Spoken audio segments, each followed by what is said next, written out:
I'm happy to be here with you finally after all these emails. I'm so grateful for your patience. And we just logged on and realized that we are dressed alike and we didn't even plan that. So I got my Antigua shirt. Yep. And I love your shirt. Oh, it's so funny.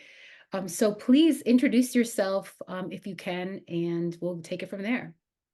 Awesome. So my name is Maria Hintze. I was born in Palin, Escuintla, Guatemala, and I was born as Angelica Graciela Ramirez.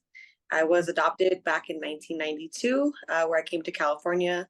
I have two older brothers. One of them was adopted with me. My other brother, he's adopted from El Salvador prior to our adoption, and pretty much grew up in the suburbs of California. And from there, I've just been, just going through different jobs, different things like that.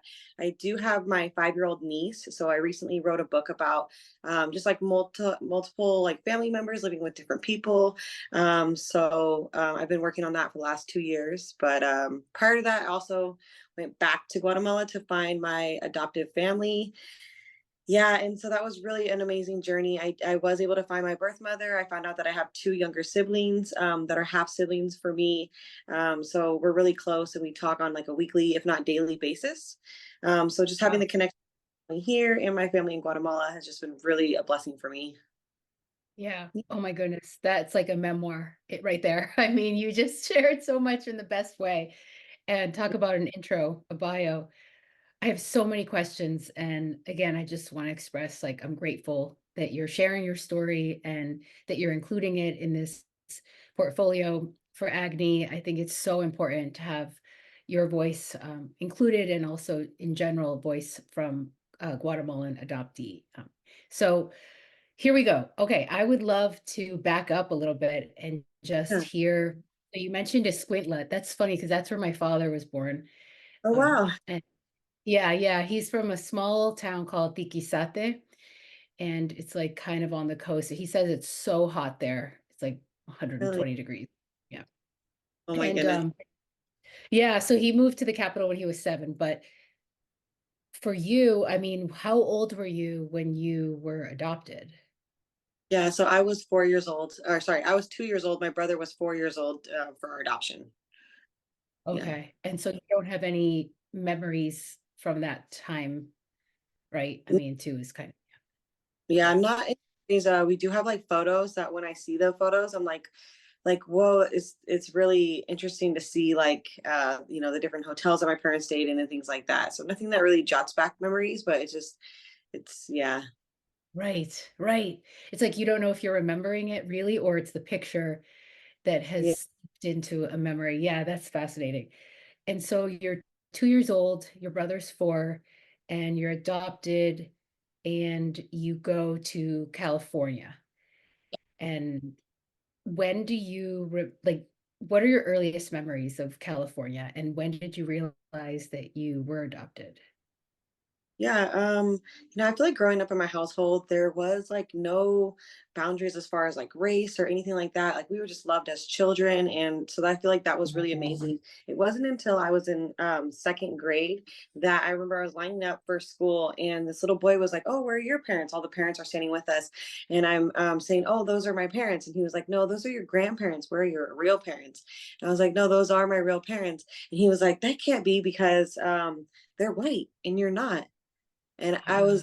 that was the first time that I ever realized that I was different from my parents. Mm, mm. Yeah. Right, right, right. Oh my gosh. And so in that moment, how Okay, did yeah. you what? You know, I feel like at the time I was kind of like confused, and shocked a little bit. And then it wasn't until I was older that I vividly remember that. So it's like now I have that memory, and it's like it happened yesterday, like I can still see the little boy's face, like all the Yeah, reaction. So it's interesting that right. it's as strongly as it has, because it's just a simple conversation that is very impactful for somebody who's been Right. adopted, interracially and things like that. Yeah, definitely. I feel like that might start a different narrative suddenly, right? It starts the like acknowledgement of being adopted, and when did you learn what that word meant? around that time? Like, did you go home and talk to your parents? Like, "Hey, this little boy said blah, blah, blah." Yeah, so my parents were very open to talking about adoption. And so, like they were telling me how they went to Guatemala and they had they were able to get my brother and I and things like that. So they were always open for those conversations. I think at the time though, it was like so much information to grasp that I never fully grasped everything. I'm sure, yeah, and the words themselves are it's like a new vocabulary, just, adoption and all it's like there's a lingo that goes with it, the legal terms and everything, and then so what year were you adopted? I was adopted in 92, late In 92. late 92, okay, yep. And so it was, like, about to reach its peak. It probably but I heard, like, the '90s were really busy, and then the early 2000s is when it hit its peak, so, Yeah. um and so you're growing up in California, you're going to school, like, what was going to school like? And as far as, like, your experience with identity and friends and social groups, extended family? Yeah. Something that I really think is important is like when we first came to Guatemala, we only spoke Spanish. At that time, I'm speaking baby Spanish. My brother's full fluent in Spanish. So our home video, we're speaking full Spanish to each other and things like that. And then my parents have no idea what's going on. So they got a Spanish speaking nanny to like be able to figure out like what are these kids asking for, what's going on. Then from there, as the home videos go on, you start to see us just speaking English, and then there's no more traces of Spanish. Mm, So I feel like that was definitely taken away from us, as far as like a part of our culture and who we were as, people. But growing up, I grew up in a predominantly Caucasian neighborhood. So we were definitely different. And then the fact that we had Caucasian parents, even in like our own neighborhood, it was weird. It was kind of like we were like the untrusted kids, even though we hadn't necessarily like done anything wrong. It was just that, like how different we were from everybody in our neighborhood. So I feel like right. that stuck out to me and always made me feel like I didn't truly belong, which I feel like is a part of the reason why in my teen years I was like very rebellious and acting out. And I felt like, I feel my parents were kind of naive to the idea, but like when you adopt, they kind of expect you to become just like them and become this cookie cutter version of a perfect kid. And the ideas of trauma behind adoption was never even like thought of. They're Huh. just in a savior kind of like we save them from this future that they could have had. So I feel like, and there's no blame to my parents on that. They truly did what was in their heart and what was best. But I also feel like there is traumas. Oh, sorry, my phone keeps sliding. There is traumas with that I kind of held on to growing up. I'm sure, right. It's like a part of you, and I imagine it bubbles up in different ways as you get older, even though, like, you intellectually understand what happened, your body remembers maybe in unique ways. And so how old were you the first time you went back to Guatemala? Yeah, so in 2013, I believe I was like 21, 22. Mhm. Actually, my friends were going and they were like, we really want you to come with us. Like, like we'll just do the touristy thing. So I went back and we were tourists. And that was the first time I ever got to experience like my culture. And honestly, for me, that was like a big like realizing of who I am as a person. I feel like I had an identity too prior to that visit because there was just so much like unknown about my culture. The only thing I knew about my culture is what I read in books, Mm, and somewhat of the internet. But even then, I wasn't really big on computers, so it was like yeah. in second about Guatemala or history. I never really got to immerse myself in truly what was going on. So that was the first time I actually really felt connected to being Guatemalan. So that Right. was, and then I didn't go back until 2018 when I found my birth mother.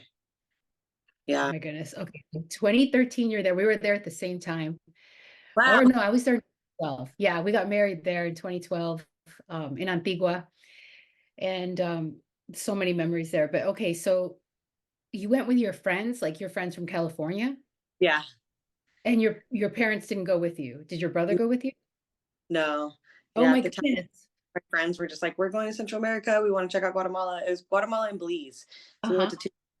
So they were like, we know you're from Guatemala. You should come with us. So yeah, it was really, And so what were your parents' reactions when you're like, "Oh, I'm packing, I'm going on this trip with my friends," like, yeah, they were really excited for me. I was just kind of getting the travel bug at the time. So "Oh yeah."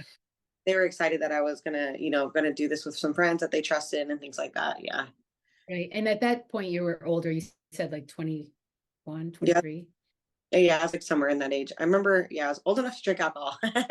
Yeah, right. Although it's different there, totally, yeah. Yeah. I think, yeah, that's a formative time. I remember going to Guatemala when I was 23, and it was the first time I was there and experienced it differently. Like, I had gone as a kid, so I was, like, with my parents, I went where they went, but when I was 23 and I went, I had choices in where I went and spent time and had conversations on an adult level versus a kid level. So it was a totally different experience. It kind of opened up the country and the culture for me. And um, so then you go back to California, and then 2018, that's not that long ago, 2018, then you come to Guatemala again, and this is when you meet your birth parents or family. So Yeah. what prompted that? Like, you're living your life in California, like, how does that even start? How did you Oh my Yeah. goodness, I have so many questions. Okay. And so I feel like that was kind of like the eye opening for me in 2013. Again, just about, I kind of had this weird feeling when I was there, like where I was in the markets and I was looking around, like trying to find similarities to people around me. Like, wow, that person looks like me. Like, that person could be my cousin, or like, I wonder if that's my mom, or, just like, it's weird. It's like that deep down, like, it's kind of hard to explain unless you've I never know. somebody that's so important to you, you're looking for that person. And so I took a few years because I felt like I was still kind of young to digest, if anything, like if I were to try to find my family, like would I be able to handle it? And I felt like at the time I really wasn't there yet, mentally, emotionally. So I waited a few years, and then I think 2016 is when I decided to start looking for my mother. So at that time I got on like Facebook. I created a profile for my birth name, so Okay. Angelica Ramirez instead of my actual name, because I didn't want to be like scammed or anything like that. So from there, I basically started looking up like people in Pauline, where I last knew my mother was, and I looked up like mayors, I looked up like community people, committee people, I looked up churches, police things like outreaches for the police and stuff like that in her community, and then I just started kind of reaching out and saying like, hey, if I were to be looking for somebody in that community, what kind of things could you offer, how could you help? And so from there I started to search. I also added a bunch of adoptee groups, and that's where I came across the adoptee group that we're in, and in GG. Yeah. And then I, from there was like, hey, have any of you guys tried to go back and find your family? I was recommended to a searcher originally in the United States. We ended up going in circles for like a year, where Mm. it was all the information that came back to me, which is kind of like weird. An example is like one time she came back and was like, hey, we think we found her. And I was like, okay, like what information could you provide? And then she came back with information, and the name was like my name. And I was like, wait, that's Huh. not who I'm, like, that's me, like I'm Yeah. looking my mother, and so Right. there was a lot of weird circles that just kind of happened. So from there, I reached back out to a different searcher, and then in 4 days, he found my mom, and I was like in disbelief. I was like, "This is a scam," like there's no way he found her. So I had some very specific questions for like something that only my mother would know. An Huh. example of that is when my parents flew down to Guatemala to adopt us, to finally pick us up. My oldest brother, he was from El Salvador. Well, they took him with them to just introduce us as kids, and like, this is your new brother, and those kind of things. And so I asked her like, who was the person that they brought? And they were like, oh, they had a little boy with her.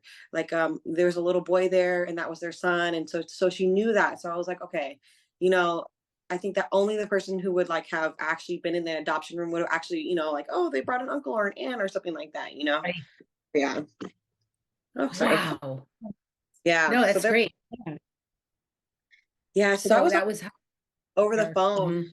Yeah. And then Oh, later in December of that year, I decided to go actually go down there and meet her and meet my sisters. And then like we look so much alike, it's crazy. Like, yeah. So yeah. wow. So the agency that you used that found your mom in 4 days, was that something you learned about in the group for Guatemalan adoptees on Facebook? Yeah. Wow, that's quite a resource. Yeah, I heard now the government has an agency that can help facilitate that. But it sounds like even then in 2018, that didn't exist. It's really new. Yeah. Something I'm learning about the government too is a lot of it they're trying to do with DNA, which I think is good. But if like because then that like truly matches you with that with your family member. Right. And I do have I have my DNA like in their database because I still have my birth father that we don't know like what happened with him. So we're trying to see if he ever does, come up and say like he does want to try to find possibly his children and things like that that we could be like relocated or Right. like Right. So when you went in 2018, so you were in the United States when you talked to the person who said, "We found your mother." And then you book a flight. And Mhm. at that point, what was your parents' reaction or even your brother? Like, was he like, "I want to do this too?" Or was he like, "What are you doing?" Yeah, so okay, my parents' reaction is hard because it's like they wanted the best for me and they know like in a sense, like I create my own narrative for my own life. So they're very happy in that sense. But I feel like there is a part of them that's like, my baby, like I am your mother. And my mom was, I think, having a little bit. It was when I made sure every time to say like I was gonna go visit my family, I would say like their names instead of saying like my mother or my sisters. Oh, yeah. That's Myra, yeah, mhm. mom is like in my mom's mind, she's like, I'm your mom. I'm your mom. Yeah. I could see how she reacted differently versus my when I called my biological mother by her name versus when I called her like mother or like Mhm, mom. Yeah, mhm. so they were like really happy and supportive of me. They were like, "Yes, go ahead, fulfill your dream. I know it's something you've always dreamed about and something you've talked about since you were a little kid." So they're really happy in that aspect. But I also think Yeah, there was kind of like took it heavy on their hearts. yeah. And yeah, so I went down there with another adoptee in our group who had previously gone out to find her family and find her biological family. So she could help to translate and kind of help like navigate maybe like how the conversations might go and help me to just process all of my emotions. So it Yes. was really just have that extra support of somebody who's kind of been through the same thing, just to check in on me like emotionally and everything like that. And then as far as my brother, it's kind of unfortunate, but like his whole life he's been struggling with like his identity, his adoption. He was a lot older than me when we were adopted. He was 4 years old. So I feel like he processed things a lot different than I did. Mm, And so been kind of on a bad path. He's, unfortunately been in and on and off drugs. He's been in and out of prison. So I feel like he's never truly made emotional space or intellectual space to meet my mother. I've mm, mentioned to him that I have found my mother, and I just feel like he's not at the capacity yet to try to make a connection with her. And right. I say that he is able to, and one day he will be able to go down to Guatemala. I just know like right now in his life, he's still just trying to process just so much and still trying to figure it out. Yeah. Definitely. I love how you said that, like the intellectual space to process that because it is such a big deal and not everybody embraces that or even if they want to, maybe things come up where you just almost can't. It's like so much. And he was older, and that's a big difference developmentally from two.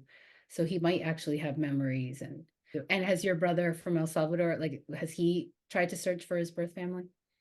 So we just started DNA for him recently, with like 23andMe and Ancestry as well. And Yeah. he also, as well as like he was older. He was actually 6 by the time he was adopted. He spent 2 years in a foster program in which my Mm, parents explained to me that like he was not in a very good foster system. A lot of it was like bare minimum, taking care of children, making sure that they were fed and that they got, that they were clean. But other than that, there wasn't much interaction for all mm. the kids. So um, yeah, so he kind of, I feel like he also struggles with his idea. I think he's just recently kind of come full circle with the idea that he might want to connect with family, and he definitely wants to see El Salvador. So we also got him a passport, and yeah, so we're hoping to do at least an El Salvador trip, and then eventually try to connect him with some family. Yeah. Oh my goodness. So then go you get your plane ticket and you go with a friend that you met in the group who had been through this process of reuniting, right, with their birth family. And so I can picture it, right? The airport and getting out of the airport, and then where did you go? Did you go directly to Escuintla? Was your birth mother still living there? Yeah, so we went to Paulina Squintla, and we went to her home, which is like the front is like a store and the back is like her home. Yeah, And it's so fun. yeah, so we met there, and they were asking, "Oh, do you want her to come to the airport?" And at that time I was like, this is such a private thing for me, and I just Mm, don't know how to react or anything like that. So I would just rather not do it that way, and just meet her privately. And that was the other thing mhm. too, is want us to record this? Do you want us, all this stuff? And I was like, no, for me, this is such a big moment that I just need to be, have it be private, have it be something between us. Yeah. Right, present too, yeah. Oh, I love that. I'm just wondering if you're able to share now, like in retrospect, what that was like, that moment, like the weather and where were you and just the two of you and what you Yeah. said. Yeah. So I definitely remember it was hot. It was January, so it's like their dry season. Mhm, Um, and it um it was really interesting because um like I think, well, one, it was just really like touching to be back with my mom and to be able to hold her and to kind of realize like this is what I've dreamt up as like as a kid. yeah. So it was really nice. And I feel like, at that time there was like so many questions that I just had that I wanted to know, about, from her, kind of why did she choose to put me up for adoption, and different things like that that I've heard my whole life from my parents, but I wanted to hear it from her. So at first I think we just took time to just like kind of be with each other. And then it wasn't until maybe like a few hours later that we started like actually kind of digging deep. And my sisters, prior to me being there, had no idea that my mom had ever put up a child for Mhm. adoption. So they were like very like, I thought I was the oldest, and how come you never knew, I never knew this part of you, and things like that. So they felt kind of lied to as well. So I remember my mom was saying that she wanted to answer all my questions, but she wanted to do it like in private, like away from my sisters. So then she was able to kind of, and I think some of that is just shame, for her own, like putting her children up for adoption. Right. Um, so so yeah, that's why I kind of feel like um it was a good place to do it, in her home, and not necessarily like in front of everybody or in public. Right. Oh my gosh, yeah, not at the airport. That's way too public.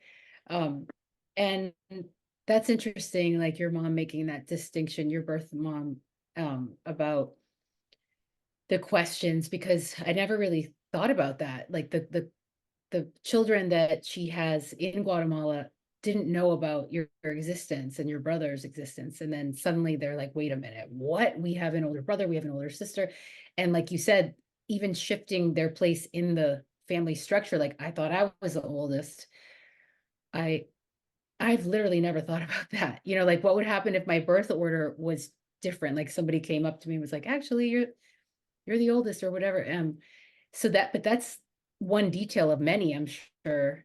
And of the questions that you eventually got to ask her, what stands out to you? Like, was there something surprising, or what like really landed for you in the many questions that you were able to finally ask her? Yeah. I wouldn't even say it would be the answer to the questions. It would just be more so the feeling of feeling like I was able to get answers and hear it from her. Mm, The fact mm, that I've now been able to return, like she showed me the place where like the lady had actually like birthed me, like in this like not a hospital, but like kind of in like a birthing center thing. yes, And yes.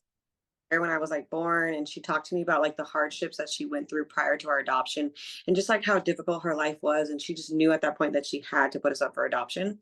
So that's what I feel like, it wasn't a specific thing that she said, but more so just hearing her story and just understanding like she did all that she could and she did the best for us. um Mhm, and some of the story of her story is a little bit like kind of cloudy, where it's like it does and doesn't make sense. So what I kind of just remember is that like with her story, she's, no matter what, she holds a little bit of shame for the adoption itself, and she's even said that she was very judged in her community for putting us up for mm, adoption. That everybody was like, how could you put your children up for adoption? She's like, I hear you guys, but at the same time I also have no money to support these children. So she felt a lot of shame, and I feel like that's a part of some of the narratives that she tells me I don't know if it's exactly true or if just what sounds best. But Mm, either was mhm. it was just like, nice to know that in a it's kind of weird to say, but like it feels like you're going home, to a home that you never knew, but it felt like that. Oh, oh my gosh. Okay. That's really incredible. I'm just kind of reacting to that because you're able to talk about it so clearly and like smooth. It just feels so like a gift to be able to share this experience because I think you're pulling the curtain back and really kind of revealing your heart and emotions and what probably was complicated to go through. But that feeling you're talking about, that is so powerful of being able to have your questions answered, like versus it not being a Just specific answer. Oh, yeah, yeah. And then moving forward, like after that moment, you're not searching anymore. And before that moment, you were always searching. So that's a really impactful shift. And then meeting siblings, on top of that. And so was she able to tell you like the story of um like what allowed her or what had her make that decision? And I totally get you because in some of the stories or some of the narratives that I've read in like Rachel Nolan's research and everything, like, she has a book about researching Guatemalan adoption and some of yeah. the I'm on chapter illegal. 4 of that now. Yeah. Yeah, right. Yeah. She's actually coming to Boston on Thursday, so I can't wait to see her at the Oh my bookstore. god, that's I so cool. know.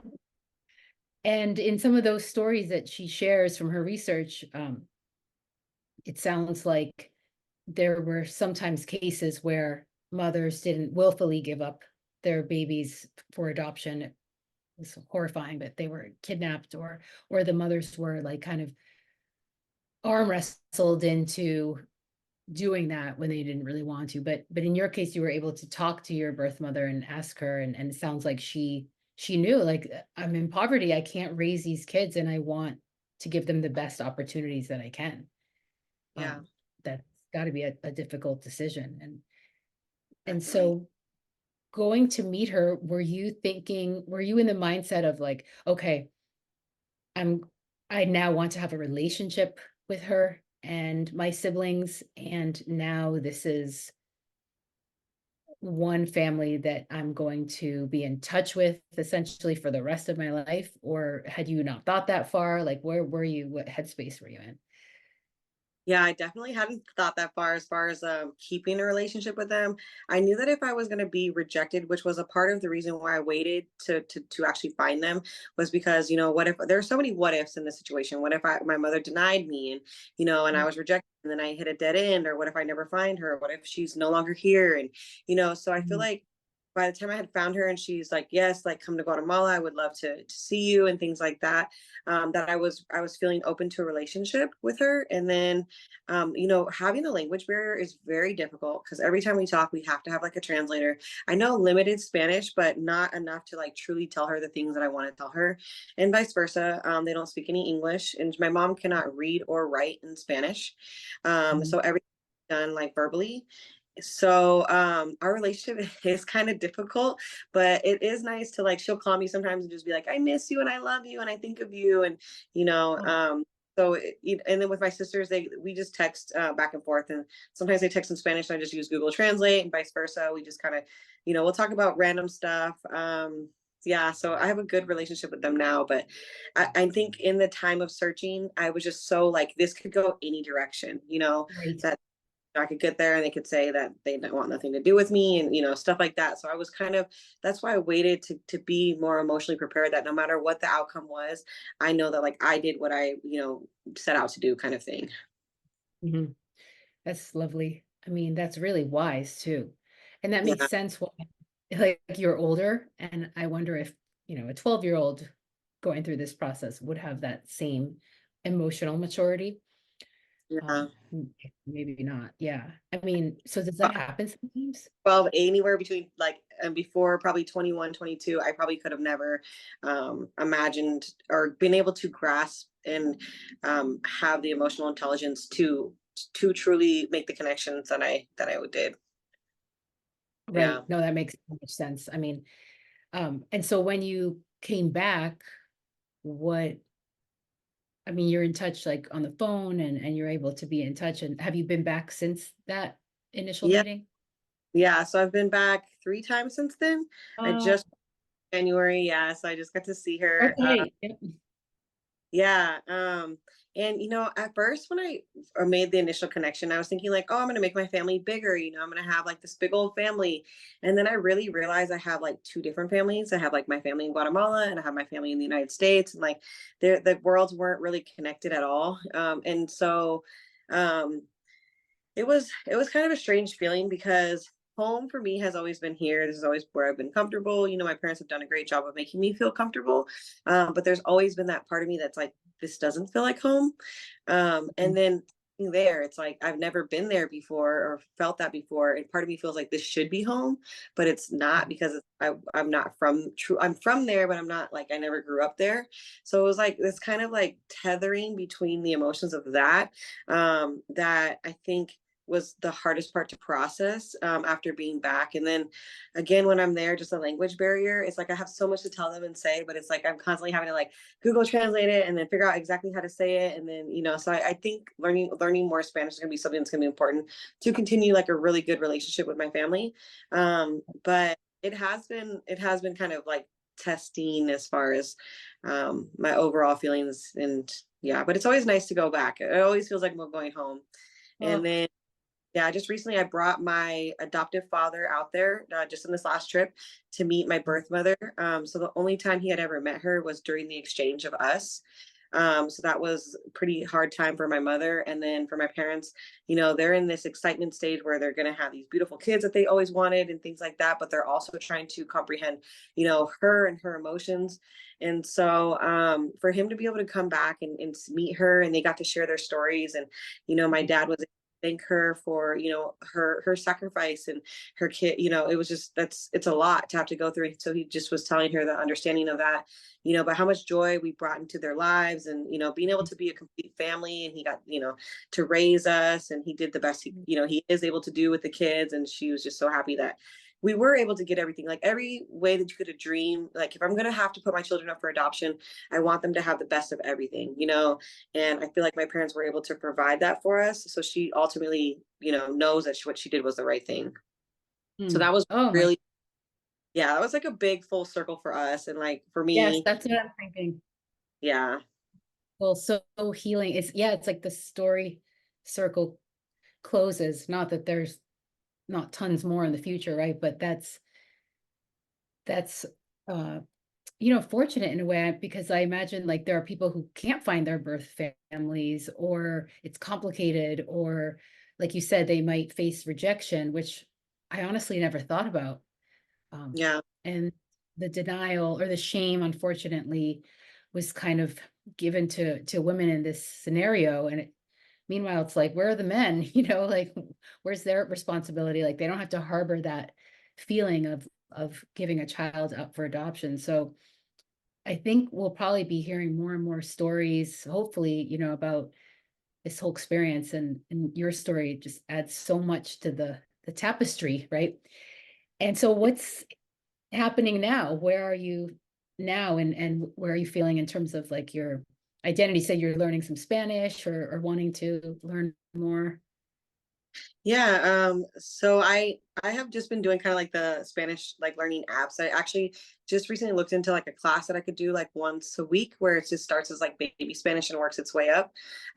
So and that's just like an in-person video thing that I'm like, I keep saying I'm going to commit to it, and then kind of like one thing or another happens. Yeah, so a part of I'm actually expecting, I'm like 7.5 months pregnant right now. Oh my um God, you realize. Congratulations. yeah. So I am kind of just, at the point where I might not be able to return to Guatemala for a while. That's why, with my family and seeing them, it was super. My mom understood that it might be a while before I return, and she knows like Mm. my family here and stuff like that. So, and even just in expecting, it's funny because like my man, he'll be like, "Oh, you're gonna have like a little you running around here, like someone that looks Yeah, just like you," kind of thing. And it's hard for me to yeah. grasp because I'm like, I see it as like little him or, like things like that. We're having a boy, um, Oh, but it's in general, it's just like, it's weird to think that I couldn't, like, I don't imagine like a version of myself, so I think that's also because I've never really had that, in my life. I've had my parents in Guatemala and then here I don't quite look like my family and things like that. So, yeah, it's mm. an interesting part where I'm at right now. Yeah. This is amazing. I'm gonna cry. I mean, this is like you're you're continuing the story, and now you're becoming a mother, Yeah. and oh, just when I think this story is not going to get richer, you're just like, it really is. It's fascinating, and I'm really happy for you, and your son. So this feels like a closure in some way, but a new beginning too, because now you'll be able to raise your son, and maybe he will look like you. Maybe he won't. I have two sons. One looks like my carbon copy, and the other one is blonde with fair skin and blue eyes. So the genetics are really interesting. I've never done any of those tests or anything, but now I'm super curious. I wasn't for the longest time. And suddenly I think having kids who look different from one another makes you wonder about all the recessive genes and the history and right the centuries of families and generations in Guatemala. So thank you, thank you, thank you. And I'm happy we're in touch now. This is so Guatemalan, but cualquier cosa, whatever you need, I'm here for you. And if you have questions about raising boys or having a baby or any of that, please reach out. This is also so Guatemalan. Like we just met, but ask me anything. And so uh and I just again, I'm so happy for you, and I feel so full and grateful that you shared your story today. Thank you. Thank you. Yeah. And I appreciate your time and all the questions as well. And I appreciate the opportunity to share my story. So thank you.